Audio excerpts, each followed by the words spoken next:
Everyone, this is the last video for the GR3D Physics 110 GR. This is doing the true or false questions, so let's get going. So number 1, a rolling solid sphere has more total kinetic energy than a rolling hollow sphere with the same mass, radius, and angular speed. Assume both objects roll without slipping. So, if we're looking at the solid sphere and a rolling hollow sphere, the only differences between these two objects, since it says the same mass, radius, and angular speed, the only thing that can change between the types of object is the moment of inertia. And so what I did when I first looked at this problem was I applied math to it to figure out if it was true or false, and then I explained it in words, just so I didn't have equations out there. But if we look at kinetic energy in general, when we're looking at rotational kinetic energy, that's 1/2 I omega squared. And so if it says, it's asserting that a solid sphere has more kinetic energy than a hollow sphere.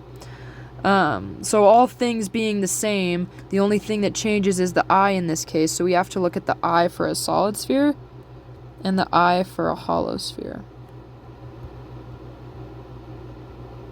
So I'm going to compare the two. So if I look at the I for a solid sphere, according to your equation sheet, let's see what it says. Solid sphere is 2/5 mr squared.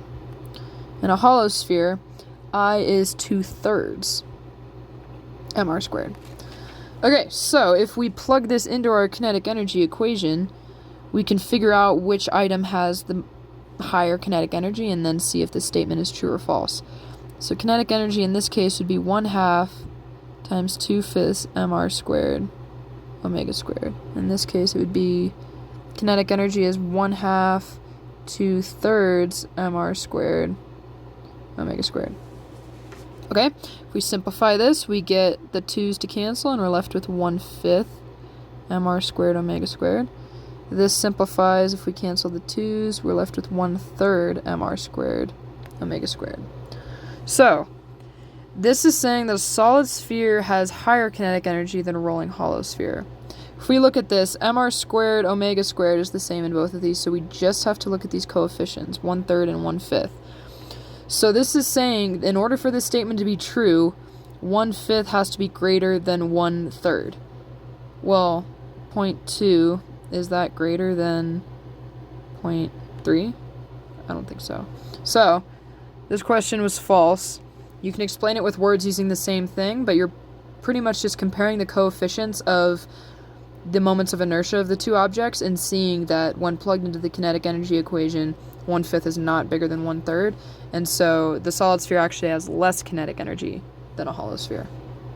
Okay, number 2, angular momentum is always conserved for an isolated system.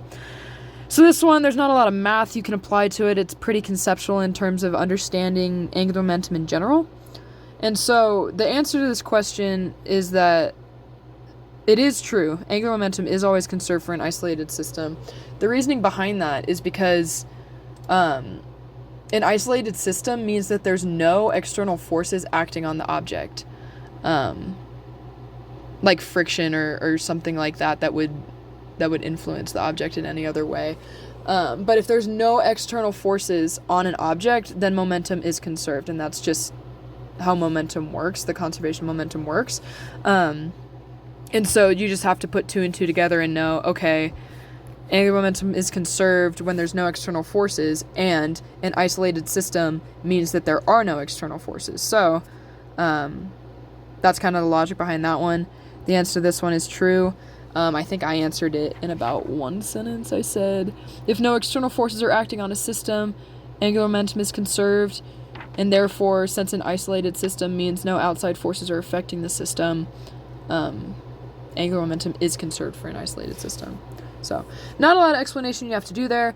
It's just they're looking for the point that you make about external forces in that one. So that's the end of GR3. Hopefully these videos helped, and go crush that GR.